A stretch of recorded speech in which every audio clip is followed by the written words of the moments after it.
try to keep track of all the Q&As. I don't really like to have all these individual videos of small doses of Q&A. But so more along the personal lines, what kind of music do I listen to? I listen to everything, and I do mean everything. There are really not that many types of music that I don't enjoy. Some I enjoy more than others, but I have yet to come across something where I just, I don't like it. I literally mean everything. So if it sounds good to me, I'll listen to it.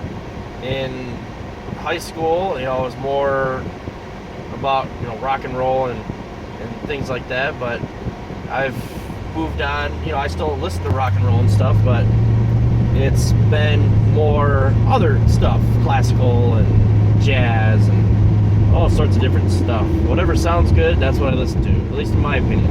And everybody likes different music. Now, ironically, I don't listen to music in my car, as odd as that is, simply because I actually prefer to listen to the sound of this motor.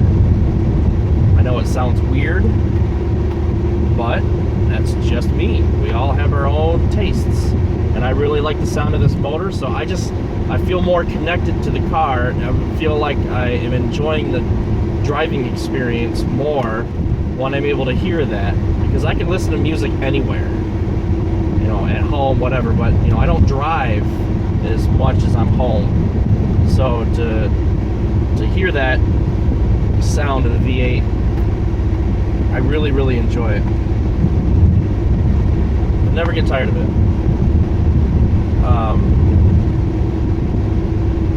How many kids do I have? I have 2 kids. My oldest son is autistic. He's mildly autistic. He is on the, he's what they consider to be a high-functioning child with autism. He's 9. And I also have a younger son who's 4. And my wife and I have been together for 10 years. She's we've had her ups and downs, but she's generally been supportive of my YouTube channel. I was asked about that. I have a gentleman who says, his wife doesn't want him to get into spotlight and be out there in the world, and because she's worried about stalkers and whatever. And I basically, I told him, I said,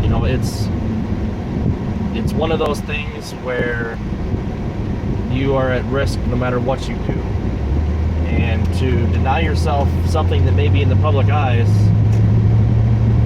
isn't going to protect you. So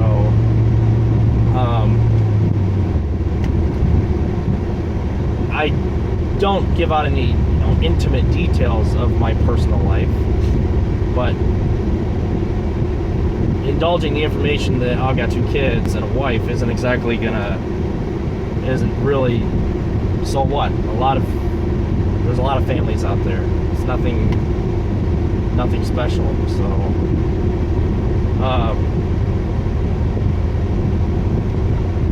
what kind of cars do I want to own down the road? I'm honestly planning on keeping this car, I think, for as long as I can stand it. But I really want a GTO. Even more so, I want a G8 GXP. I had mentioned this before. Somebody said, well, why don't you just take a G8 GT? You get the V8, and you can't always get what you want, and that kind of stuff. And it's true. You can't always get what you want. But the way that I look at it is I look at it with experience.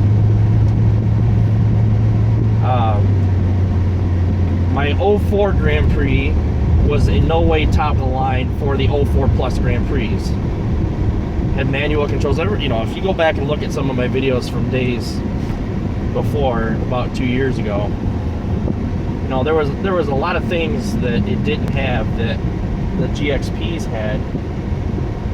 And I'm trying trying to see what car that is for sale over there. That blue, almost looks like a Cadillac. Can't tell. Anyway, so if I buy a G8 GT, yeah, it's going to be fast. It's going to be faster than this. And it's going to have all the updated styling and electronics and so on. That's great. Nothing wrong with that. But I'm always going to think in my mind that I don't actually have the GXP. I don't have the top of the line, which is exactly what I thought when I had the Comp G. At the time, I could not afford the GXP Grand Prix, so I got the Comp G.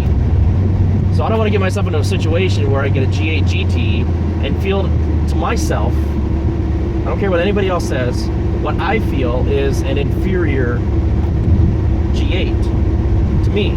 Now, that's nothing against them. I'm not saying there's anything wrong with them or anybody who drives them is an idiot, but for me, that stuff is important. For me, having the top of the line of the model is important. And so when I can afford it, I will definitely be in the market for a GXP G8. And I'm also looking really close at GTOs. But there's other things in my life that are more important right now. Family, getting a house, a real house, with my own land and so on. Those are my priorities. So I'm not going to put my family in a situation where, oh, I've got this really nice car, but we can barely put food on the table. And my wife and I are really good about talking about things that we need as far as stuff when tax time comes around and things like that. And she's been really good about supporting my interests. Renewable energy, for example. You know, it's costly up front, but it pays in the end. A lot of the things that I've gotten, she's been really supportive of. And that's great. And I try to support her in anything that she wants or needs. So, I mean, I even offered for her to get a newer car than what she's got now. Looking at a used 2012 Buick. And she's happy with what she's got. So, that's fine. But, I think I'm going to try to end it with this one, because this video is probably like a 45-minute long video. So, yeah. If you got any more questions, let me know. Take care, guys.